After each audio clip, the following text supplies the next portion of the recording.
Saudara-saudara yang terkasih dalam nama Tuhan Yesus Kristus, selamat pagi. Mari kita beribadah sejenak. Kita menyanyikan buku ND HKBP dari nomor 467 ayat 3.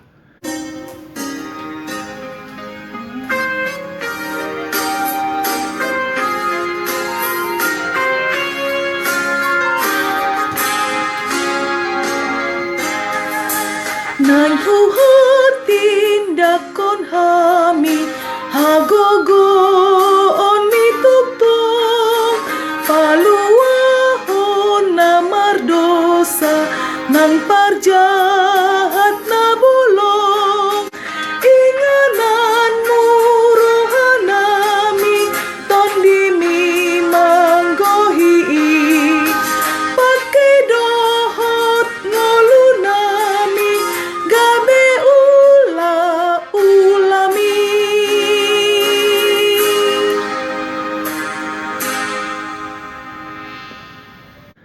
Kasih karunia dan damai sejahtera dari Allah Bapa dan dari Kristus Yesus Tuhan menyertai saudara-saudara. Amin. Saudara-saudara, firman Tuhan renungan harian Rabu 10 November 2021 dari kitab Kisah Para Rasul pasal 20 ayat 24 mengatakan, "Tetapi aku tidak menghiraukan nyawaku sedikit pun, asal saja aku dapat mencapai garis akhir dan menyelesaikan pelayanan yang ditugaskan oleh Tuhan Yesus kepadaku untuk memberi kesaksian tentang Injil kasih karunia Allah." Dalam bahasa Batak Toba mengatakan, "Alai dang pola arga hurajumi hosakku, asal ma hupaujung lakaki dohot ulau naung hujalo sian Tuhan Yesus. Ima nama katidakon barita nauli taringot tu asini rohani debata." Demikian firman Tuhan. Saudara-saudara, di Provinsi Zhejiang, Tiongkok, ada gedung 4 lantai tempat tinggal para pekerja imigran runtuh. Penyebab pasti runtuhnya masih dalam penyelidikan. Kejadian ini dinyatakan paling mematikan di antara peristiwa serupa lainnya. Selama lebih dari 14 jam, tim penyelamat melakukan penyisiran untuk pengevakuasian korban, merenggut nyawa 22 orang. Mereka menemukan seorang gadis kecil berusia 3 tahun dalam kondisi hidup.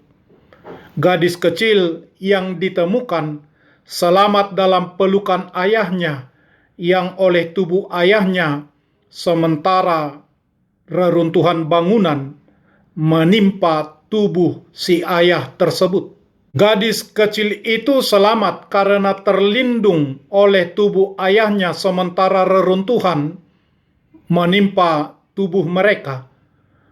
Betapa besarnya cinta si ayah tersebut untuk putri kecilnya, ia relakan nyawanya. Demikian beritanya dimuat dalam Shanghai.com. Mengambil keputusan sampai tidak menghiraukan nyawa berarti seseorang sudah berada pada tahap keputusan final dalam hidup. Sekali melangkah, tidak akan mundur lagi.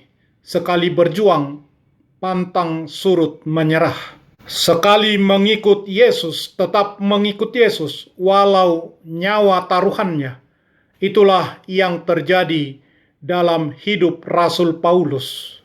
Seluruh hidup Rasul Paulus merupakan pengalaman dari satu resiko yang penuh tekanan ke resiko lainnya. Ia berkata dalam Kisah Para Rasul pasal 20 ayat 23, "Selain daripada yang dinyatakan Roh Kudus dari kota ke kota kepadaku, bahwa penjara dan sengsara menunggu aku." Tetapi Rasul Paulus tidak pernah tahu dalam bentuk apakah semua resiko itu akan terjadi, atau kapan semuanya terjadi, atau oleh siapakah semuanya itu akan terjadi. Rasul Paulus telah memutuskan untuk mempertaruhkan nyawanya di Yerusalem dengan pemahaman penuh tentang apa yang mungkin terjadi kepadanya. Apa yang telah ditanggungnya selama ini membuat ia tidak ragu tentang apa yang akan terjadi padanya di Yerusalem. Adapun pengalaman Rasul Paulus, dia catatkan, 5 kali aku disesah orang Yahudi, setiap kali 40 kurang atau 1 pukulan. 3 kali aku didera, 1 kali aku dilempari dengan batu, 3 kali mengalami karam kapal. Sehari semalam aku terkatung-katung di tengah laut. Dalam perjalanan, aku sering diancam bahaya banjir dan bahaya penyamun. Bahaya dari pihak orang-orang Yahudi dan dari pihak orang-orang bukan Yahudi. Bahaya di kota, bahaya di padang gurun, bahaya di tengah laut, dan bahaya dari pihak saudara-saudara palsu. Aku banyak berjeri lelah dan bekerja berat. Kerap kali aku kurang tidur. Aku lapar dan dahaga. Kerap kali aku berpuasa, kedinginan dan tanpa pakaian. Dan dengan tidak menyebut banyak hal lain lagi. Urusanku sehari-hari yaitu untuk memelihara semua jemaat-jemaat. 2 Korintus pasal 11 ayat 24 sampai ayat 28. Sepenuh waktu ia mempertaruhkan nyawanya untuk kepentingan Allah. Ia menjawab pilihan itu dengan jelas. Aku tidak menghiraukan nyawaku sedikit pun. Asal saja aku dapat mencapai garis akhir dan menyelesaikan pelayanan yang ditugaskan oleh Tuhan Yesus kepadaku untuk memberi kesaksian tentang Injil kasih karunia Allah. Apakah kita telah mengikuti jejak Rasul Paulus dengan melayani secara total dan bersedia menanggung resiko apapun agar kehendak Allah terlaksana?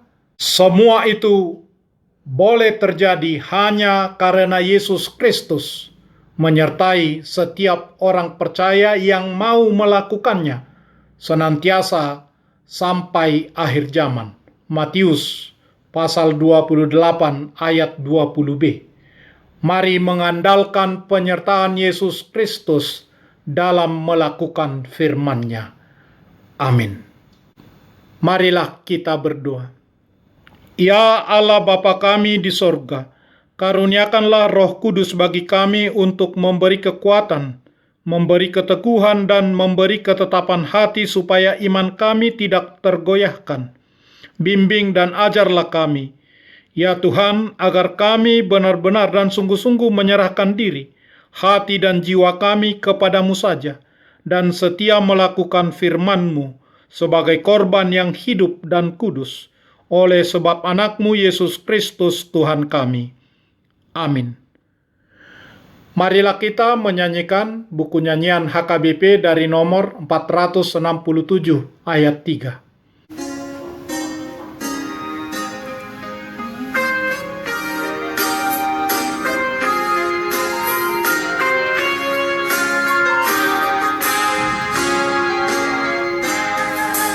Kami akan menyaksikan karya keselamatan-Mu, agar orang yang berdosa beriman kepadamu. Tinggallah dalam hatiku, Roh-Mu memenuhiku. Pergunakanlah hidupku untuk melayani-Mu.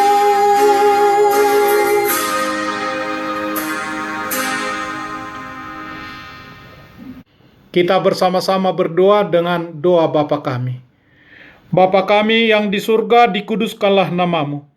Datanglah kerajaan-Mu. Jadilah kehendak-Mu di bumi seperti di surga. Berikanlah kami pada hari ini makanan kami yang secukupnya. Dan ampunilah kami akan kesalahan kami, seperti kami juga telah mengampuni orang yang bersalah kepada kami. dan janganlah membawa kami ke dalam pencobaan, tetapi lepaskanlah kami daripada yang jahat. Karena Engkau punya kerajaan, dan kekuasaan, dan kemuliaan sampai selama-lamanya. Amin. Anugerah Tuhan Yesus Kristus, kasih setia Allah Bapa, dan persekutuan Roh Kudus menyertai saudara-saudara. Amin.